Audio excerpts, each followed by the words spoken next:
Donc, je voulais vous faire un petit overview dans cette session commune avec l'IRA à propos donc, des nouvelles données que nous avons vues présentées au cours du congrès à Amsterdam. Et ça a été un congrès qui a été très riche, parce que vous voyez, je vais faire la transition avec Noah Afnet que je vais commenter, qui est une étude très importante, et puis vous voyez qu'il y avait d'autres études, et encore ceci n'est qu'une sélection de tout ce qui a été dit à l'ESC à propos de la fibrillation atriale.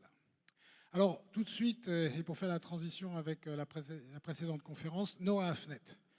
Il y a deux études qui vont étudier exactement la même chose. Il y a Noah Afnet qui était présenté à l'ESC et il y a Artesia qui devrait être présenté à l'AHA. C'est exactement les mêmes designs, la même population. La différence, c'est que ce n'est pas les mêmes anticoagulants. C'est edoxaban dans Noah Afnet et c'est apixaban dans Artesia. En effet, quand vous interrogez vos patients qui ont des pacemakers, des défibrillateurs, dans environ 30% des cas, vous voyez ces petits épisodes qu'on appelle d'arythmie atriale à fréquence élevée. Ce n'est pas de la fibrillation atriale, ça ressemble un petit peu à de la tachycardie atriale, mais c'est difficile exactement de savoir ce que c'est parce qu'on n'a que des EGM endocavitaires. Et qu'est-ce qu'on en fait? Il y a eu beaucoup de débats. 6 minutes, 6 heures, 24 heures. Alors, Paulus Kirchhoff a décidé donc de conduire cette étude qui, voyait, incluait des patients qui avaient ces petits épisodes d'arythmie atriale extrêmement rapides, asymptomatiques, mais découvertes sur les mémoires Holter, de plus de 170 par minute, avec des patients qui avaient plus de 65 ans et un facteur de risque du Chadvas ou qui avaient plus de 75 ans. Et ces 2500 patients inclus ont été randomisés en deux groupes, anticoagulation ou pas d'anticoagulation. Et l'anticoagulation, comme je vous l'ai dit, était avec l'édoxaban. Le critère primaire, c'était AVC, accident embolique ou décès de cause cardiovasculaire. Et puis, il y avait aussi un critère primaire de sécurité qui était extrêmement important, qui était les hémorragies ou les décès toutes causes.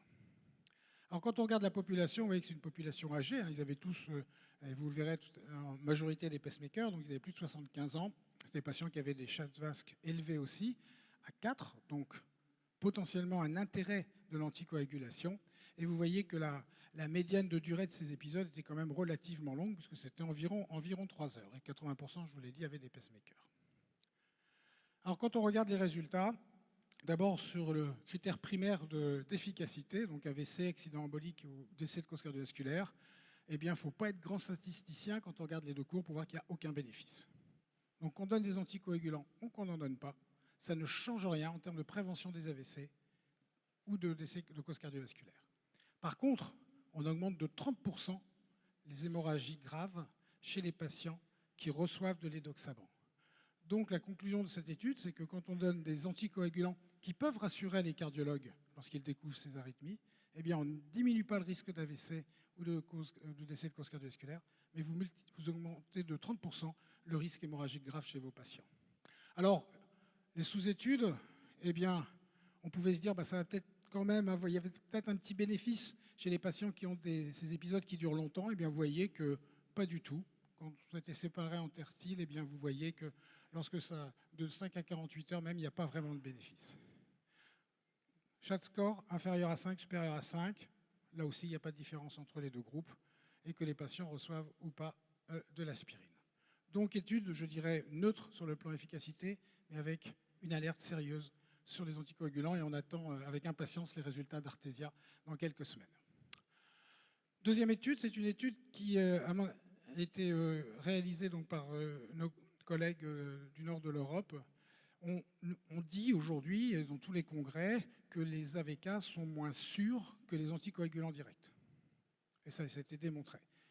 Mais chez un patient qui est dit fragile, qui est bien équilibré sous antivitamine K, est-ce que nous avons intérêt à le switcher, comme on dit, pour un anticoagulant direct? Eh bien, donc, c'est ce qu'a essayé de répondre cette étude, qui, voyait, a pris des patients qui étaient âgés, de plus de 75 ans, avec un score de fragilité, je ne peux pas détailler ici, mais qui était donc supérieur à 3, des patients qui avaient des FA non valvulaires et qui n'avaient pas d'insuffisance rénale sévère. Le groupe contrôle, on continuait les AVK. Le groupe dit intervention, eh bien, on switchait les AVK pour un anticoagulant direct. Quand vous regardez, bien évidemment, ce sont des patients qui sont âgés. Critère primaire, c'était un critère de sécurité, hémorragie sévère. Et critère secondaire, la mortalité totale ou les événements thromboemboliques. Vous voyez donc des patients âgés avec un SHAD-SVAD score qui était là aussi à 4.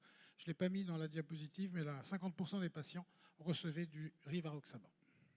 Et bien là, quand vous regardez la différence en termes de critères primaires, qui était un critère de survenue de complications hémorragiques, eh bien vous voyez que lorsqu'on passe aux anticoagulants, dans cette population spécifique de patients très fragiles, on augmente le risque de complications hémorragiques.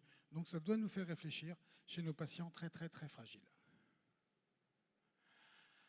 Un petit peu de technique maintenant, en ce qui concerne l'ablation dont on a parlé. Vous savez qu'aujourd'hui, on a 3 techniques pour réaliser ces isolations des veines pulmonaires. On a les techniques thermiques, le chaud, la radiofréquence, le froid, la cryoablation.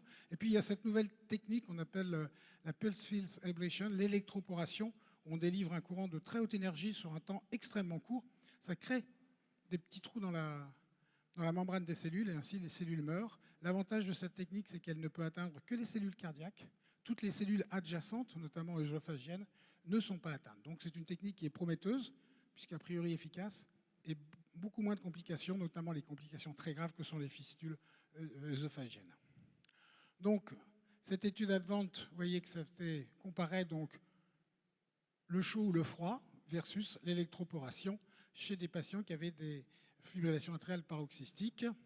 Et le critère primaire, c'était jugé sur les patients qui avaient un succès de la procédure et qui n'avaient pas de récidive d'arythmie atriale au cours du suivi. Puis il y avait aussi un critère de sécurité sur les complications.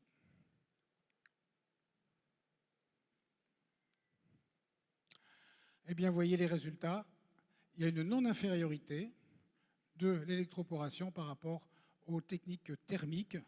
Et vous voyez, avec un taux de succès et d'absence de récidive à peu près de 70%. Et quand on compare le sous-groupe entre la cryoablation en verre et la radiofréquence, eh bien vous voyez qu'on a exactement les mêmes chiffres. Donc non-infériorité de cette nouvelle technique. Et quand on regarde les complications, là aussi il y a une non-infériorité. Alors il y a eu beaucoup de débats à propos d'un décès qui est survenu dans le groupe électroporation, mais je vous ai remis à côté, et c'est ce qu'avait mis également Vivek Rudy, les résultats d'un registre qui montraient que cette technique était vraiment quand même sûre, même s'il y avait eu un décès. Donc c'est quand même important. Cette technique, au début, nous avait été, entre guillemets, vendue comme plus efficace, beaucoup plus sûre. Petite chose quand même, c'est que les opérateurs qui ont utilisé l'électroporation n'en avaient pas l'habitude. C'était aux États-Unis, ils avaient démarré un petit peu plus tard que nous. Donc à suivre. Un petit peu de stimulation. Là maintenant, on va chez les patients qui sont en dysfonction sinusale. Est-ce que le fait de les stimuler dans l'oreillette peut apporter quelque chose? C'est l'étude d'ANPES-2. Vous voyez, 600 patients randomisés en DDD40, c'est-à-dire non stimulés dans l'oreillette, et en DDDR60, donc stimulés dans l'oreillette. Petite surprise quand même, c'est que le pourcentage de stimulation dans l'oreillette dans le groupe qui était censé être stimulé tout le temps n'était que de 50%. Mais là aussi, vous voyez que dans le critère primaire, fibrillation atriale supérieure à 6 minutes, les deux courbes se superposent totalement. Donc pas de bénéfice. Les patients quand même qui étaient stimulés plus souvent avaient moins de syncope ou de pré-syncope, mais il n'y avait pas d'amélioration en termes d'exercice. Dernière étude que je voudrais vous montrer, c'est celle-ci. Je trouve qu'elle est remarquable. Vous vous souvenez qu'on avait eu il y a quelques années Castle-AF, peu de patients, mais qui avaient montré un effet de l'ablation de l'AFA sur le traitement médical chez les patients qui avaient de l'insuffisance cardiaque en termes de mortalité. Et là, ils ont refait le même design, mais avec des patients, cette fois-ci, encore plus graves, puisque ce sont des patients qui sont candidats à éventuellement une transplantation cardiaque ou une assistance ventriculaire gauche. Donc ils ont pris nos patients les plus sévères et qui avaient une fibrillation atriale. Vous voyez, donc tous les patients. Et l'avantage aussi de cette étude, c'est qu'il y avait un télémonitoring permanent. Eh bien, vous voyez le critère primaire qui était mortalité, nécessité d'une transplantation cardiaque ou d'une assistance ventriculaire gauche, en bas l'ablation, nettement supérieur au traitement médical et de façon extrêmement importante. Et vous voyez avec relativement peu de patients, puisqu'en fait, il n'y avait que 100 patients dans chaque groupe. Quand on regarde la mortalité toute cause, là aussi, une réduction. Et j'ai terminé mon topo juste à temps. Je vous remercie.